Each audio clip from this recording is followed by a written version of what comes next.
Muito bom dia, muito boa tarde, muito boa noite. Que Deus abençoe a todos vocês.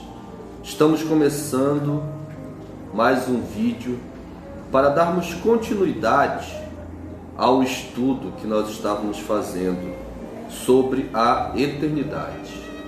Hoje nós iremos falar de como é ou como será a eternidade. Antes de nós entrarmos no assunto, que fique ciente, que todos fiquem cientes, que o que eu direi aqui é apenas em parte.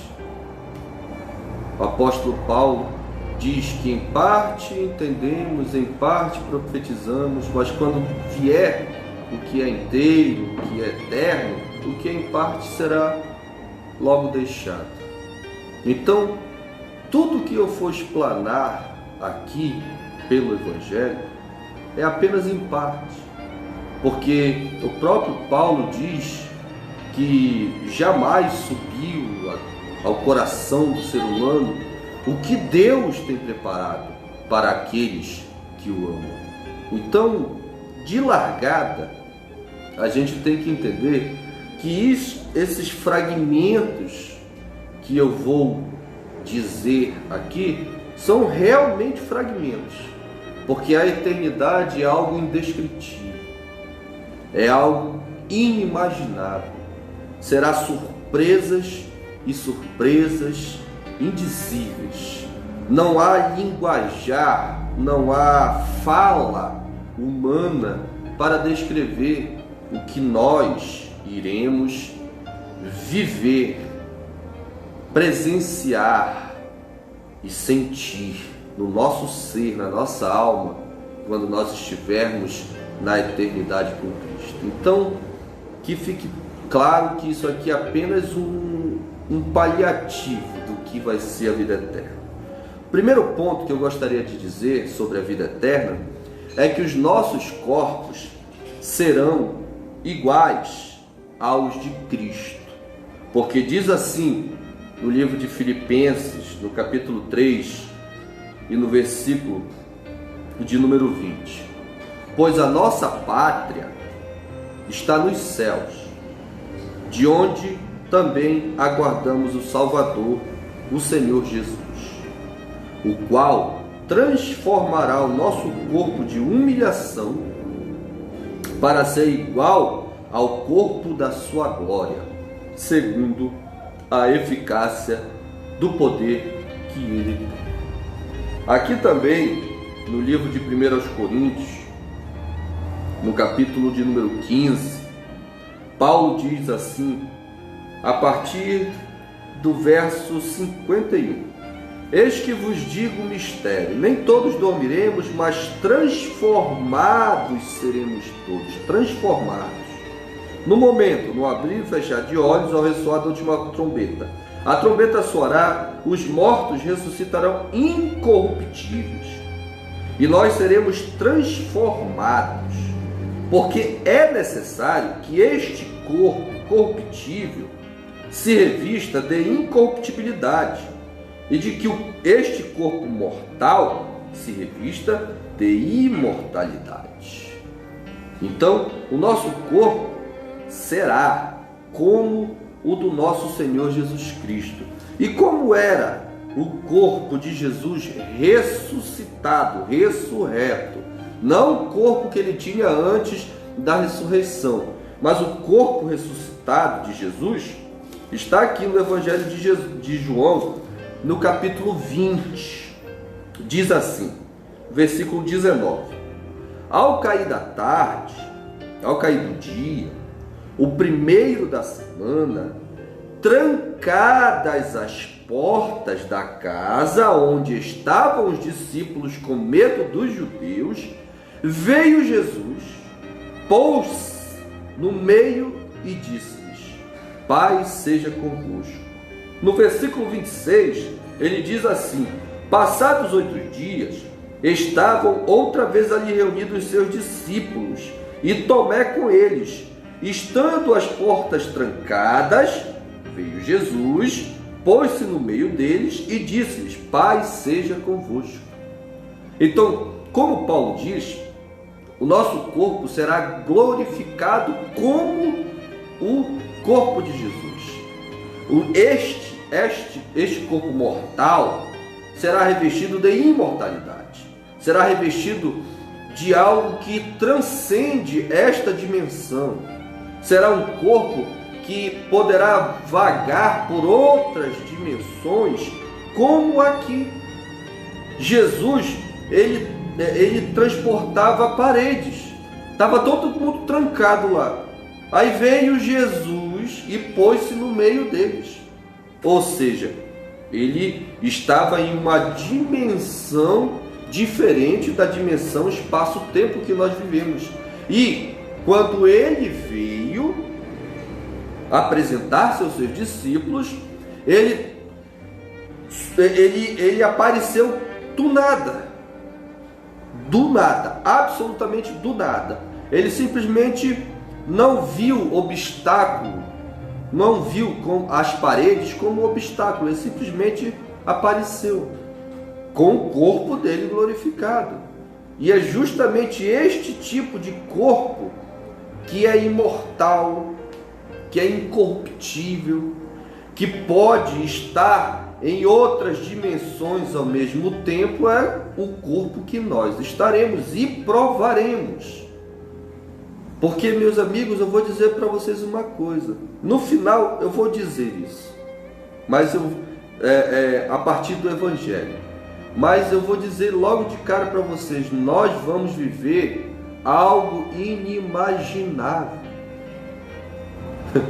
A eternidade não é algo que é para se explicar com as lógicas humanas. A eternidade é loucura. Nós vamos ver seres totalmente Spielbergianos. Nós vamos estar em dimensões totalmente diferentes desta daqui.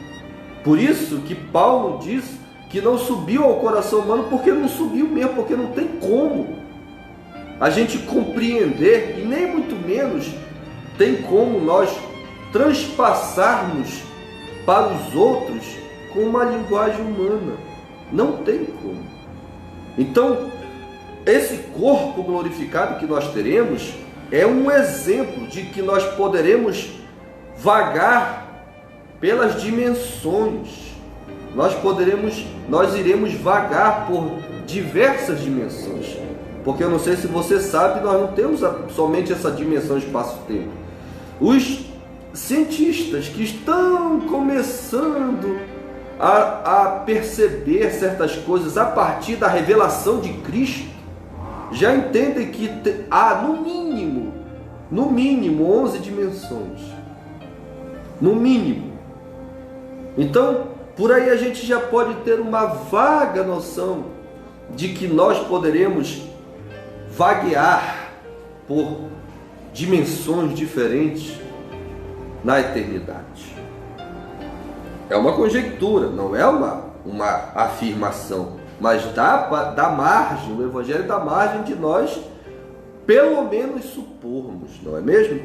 A segunda coisa que eu queria falar para vocês, que a eternidade será algo relacional, não vai ser algo digital. Nós não vamos estar presencialmente apenas pela digitalidade, não. Nossa eternidade será algo relacional. Como diz aqui Apocalipse 2, versículo de número 7. Ao vencedor dar-lhe-ei que se alimente da árvore da vida que se encontra no paraíso de Deus. No versículo 17 do mesmo Apocalipse 2 diz: ao vencedor dar-lhe-ei do maná escondido, bem como lhe darei uma pedrinha branca, e sobre esta pedrinha branca escrito um novo nome, o qual ninguém conhece exceto aquele que recebe. E em Apocalipse capítulo 21, E no versículo de número 3 diz assim: então ouvi uma voz vinda do trono dizendo: eis o tabernáculo de Deus com os homens. Aqui descrevendo a nova Jerusalém. Deus habitará com eles. Eles serão povos de Deus, e Deus mesmo estará com eles. Mais relacional do que isso, né? Como Paulo diz,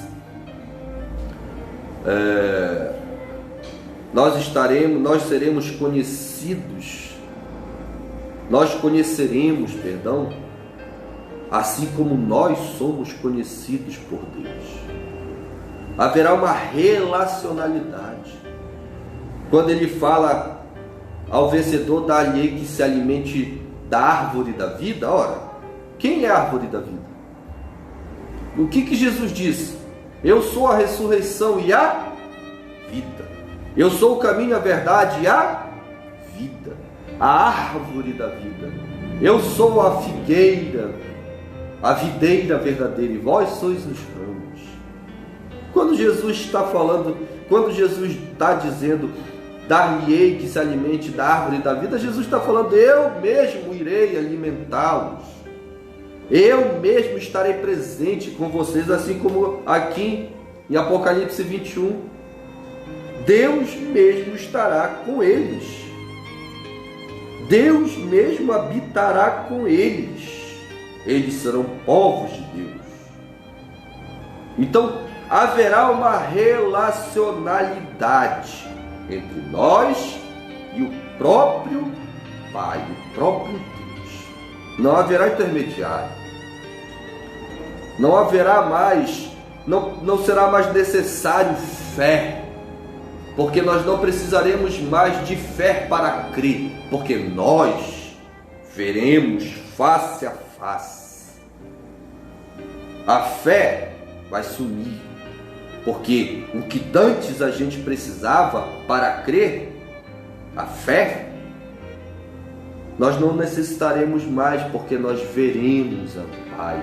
Nós teremos uma relação de pai para filho, não próximo, mas entranhado com Ele, sugando, comendo da árvore da vida, recebendo o rio, a água viva, como Ele prometeu à mulher samaritana.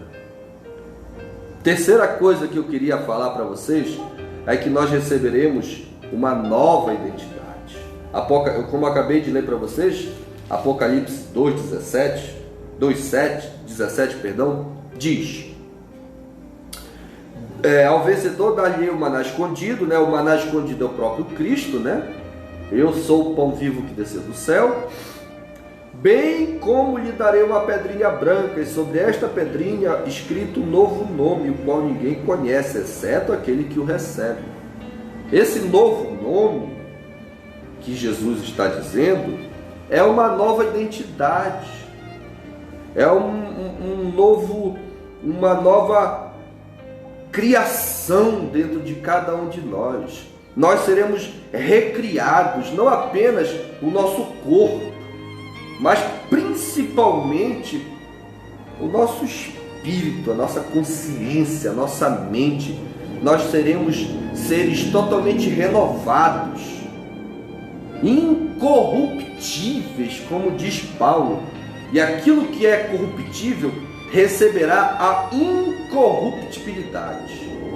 Seremos transformados em seres não mais corruptíveis, não mais corrompíveis. Nós seremos transformados, porque esta transformação em Cristo Jesus nos trará esta nova identidade incorruptível, como diz aqui Apocalipse 2 e também lá em 1 Coríntios 15. Quarta coisa, Deus se revelará em sua plenitude a nós. Apocalipse 3, versículo de número 12. Diz assim: ao vencedor faloei coluna no santuário do meu Deus.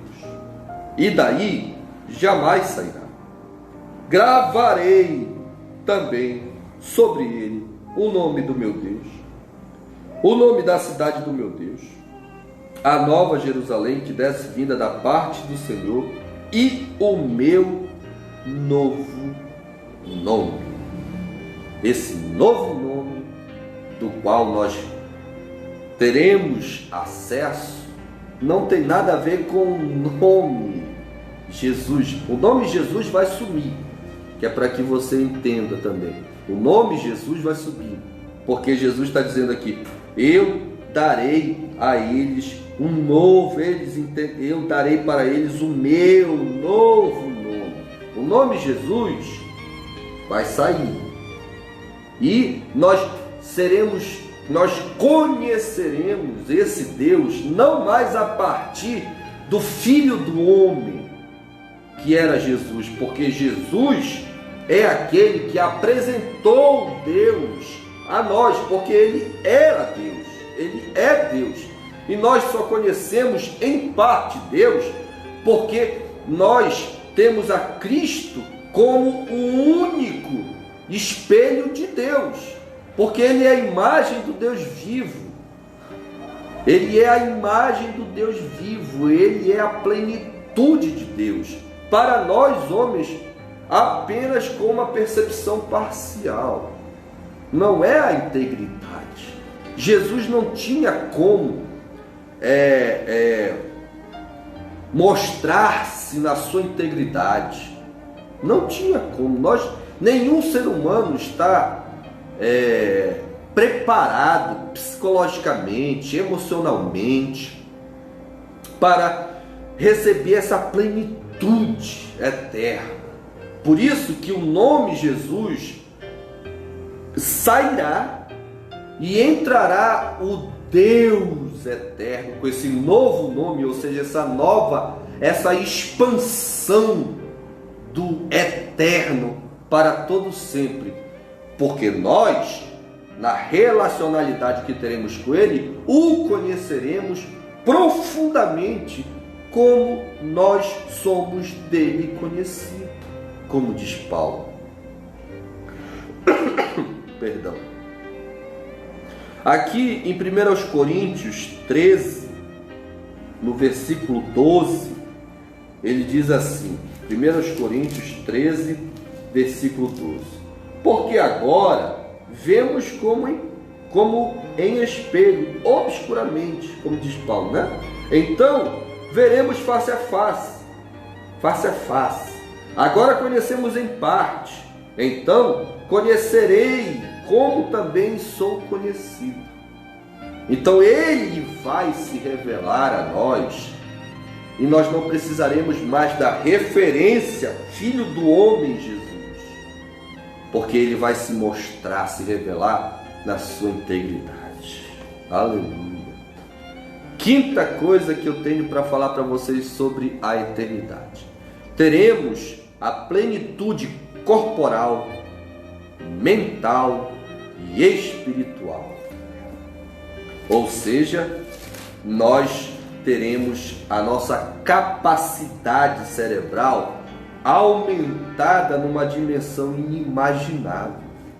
Diz aqui Apocalipse 21, no versículo de número 4: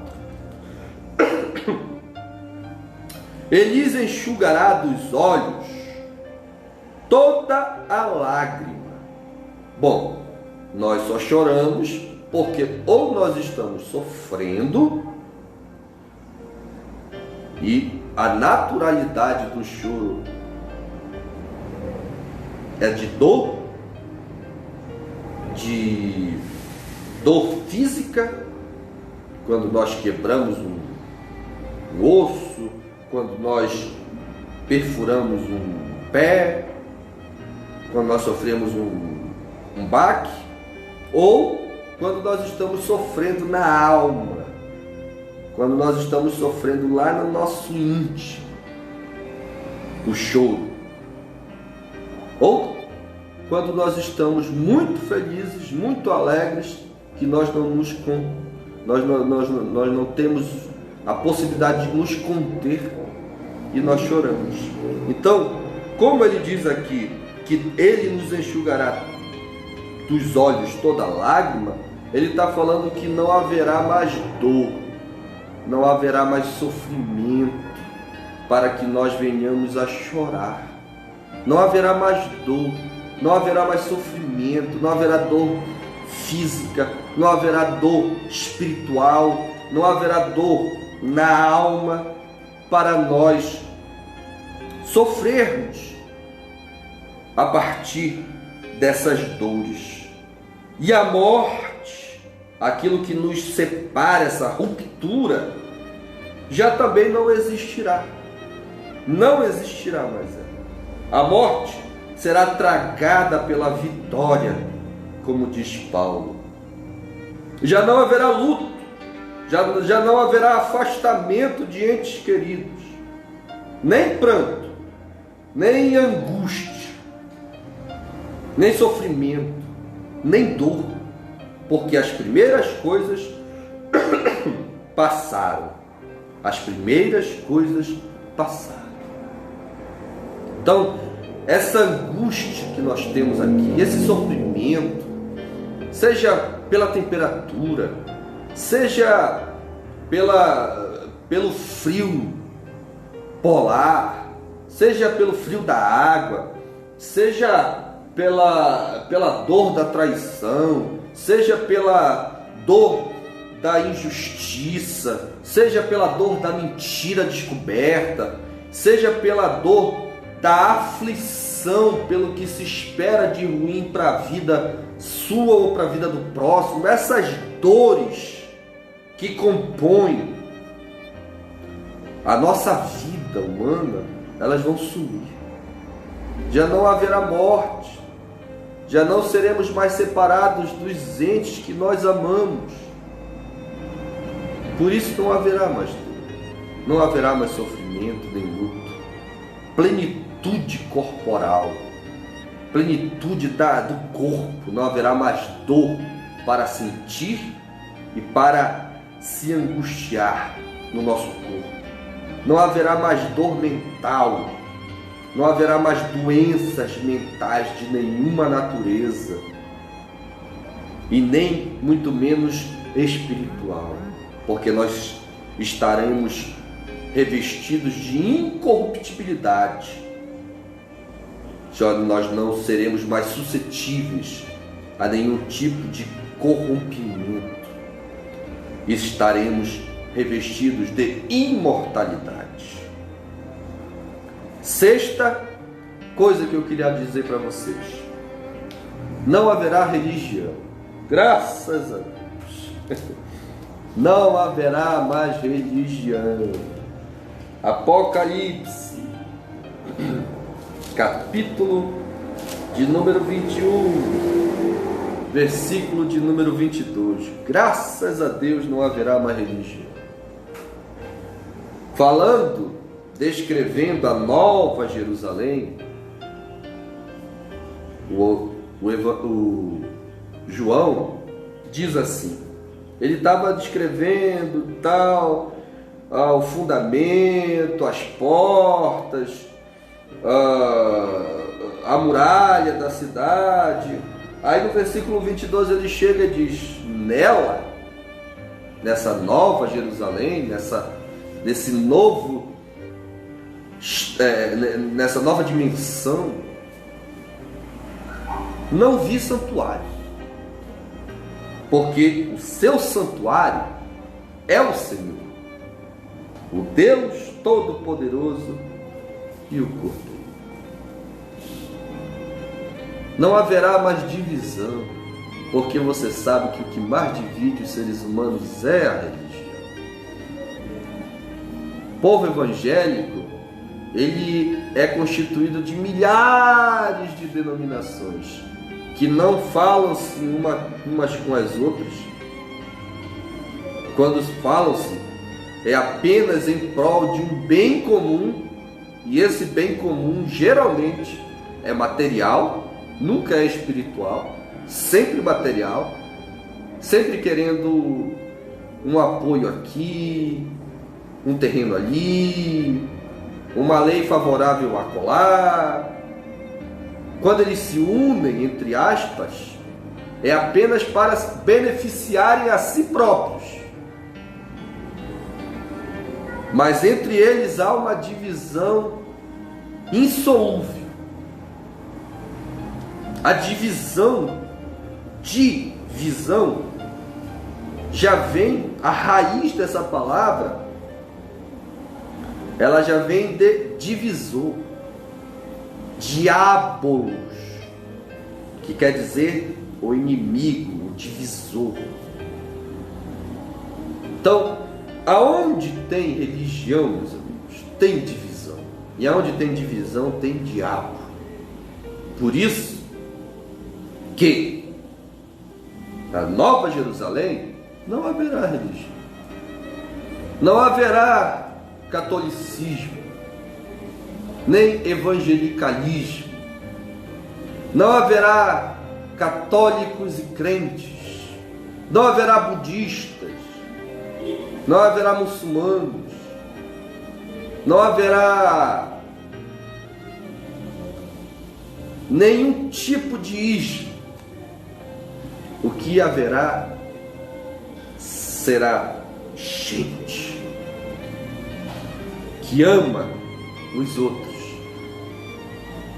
que percebe no outro Deus. Só vai haver esse tipo de gente. Gente que ama estar com gente, que ama conversar com gente, que ama se relacionar com gente. Porque, como eu já disse, a eternidade será algo relacional. Oitava e última coisa que eu queria deixar aqui para vocês é: para onde nós estamos rumando, tudo será possível. Marcos, capítulo 10, versículo de número 27, falando sobre salvação aos discípulos, Jesus diz: porém, Jesus, fitando os olhos neles, nos discípulos, disse: para os homens é impossível, contudo não para Deus, porque para Deus tudo é possível. Tudo. O imaginável e o inimaginável. Tudo é possível a Deus. Na eternidade, tudo será possível. Seres inimagináveis serão nos revelados. Dimensões inimagináveis nos serão reveladas. Será um assombro. Você não vê no computador como o computador consegue criar cenários, criar seres inimagináveis nos filmes? Nárnia, as Crônicas de Nárnia, os super-heróis da Marvel, os filmes de Steven Spielberg, George Lucas, etc. Seres que brotam da mente humana, lugares, paisagens que brotam da nossa fértil imaginação. Se isso consegue penetrar o cérebro de um ser humano, o que nos espera? O que nos espera quando nós estivermos neste ambiente do tudo é possível? Deu para imaginar? Nós estamos caminhando para o tudo é possível. tudo é possível. Nós seremos surpreendidos de uma tal forma que nós ficaremos praticamente o tempo todo boquiabertos. Que Deus abençoe a você. Que você imagine, faça um exercício mental para você ver se você é capaz de chegar próximo. Se você é capaz de sonhar com aquilo que está para chegar para mim e para todos nós que amamos o Senhor. Fiquem todos com Deus e até o próximo vídeo, se assim o Senhor nos permite.